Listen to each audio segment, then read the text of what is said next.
بسم الله الرحمن الرحيم. الحمد لله رب العالمين، والصلاة والسلام على أشرف المرسلين سيدنا ومولانا محمد صلى الله عليه وسلم. السلام عليكم ورحمة الله وبركاته. waxaan halkan ka salaamayaa dhammaan Soomaali Maxamed meel walba ay joogaan.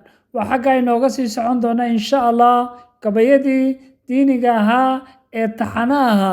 Waxa gabayga maanta la yiraahdaa maalin baad wuxuuna ka hadlayaa isbedbedelka maalmeed iyo waxyaabaha ku sugnaan karto. Wuxuuna ku bilaabmayaa insha Allah sidan: maalin baad dhalatay, maalinna waad dhiman, intaa u dhaxaysa sharaf ku noolow. maalin baad dhergi, maalinna gaajaad la dhiciye, intaa u dhaxaysa xumaha ka dhiidhi. maalin baad dhowrsanaan, maalinna dembi baad dhex dabaalan, intaa u dhaxaysa milgaha dhowr. maalin baad dheelmihi, maalinna dhalanteed ku sugnaan, intaa u dhaxaysa isdhiirigeli. maalin baad dhaxal heli, maalinna dhuxul dabaad ku guban, inta u dhaxaysa hadhoohnaan. maalin baad dayman heli, maalinna dhakafaarsanaane, inta u dhaxaysa adigu dhoola caddee.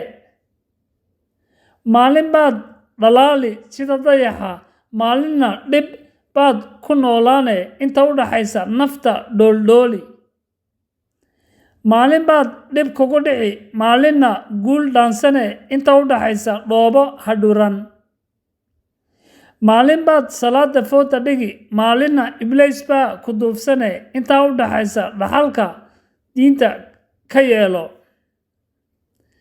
eebow adaa awood dhammaystiran leh, nolol lagu dhaashaado khayr leh oo dhiilo lahayn noogu deeq.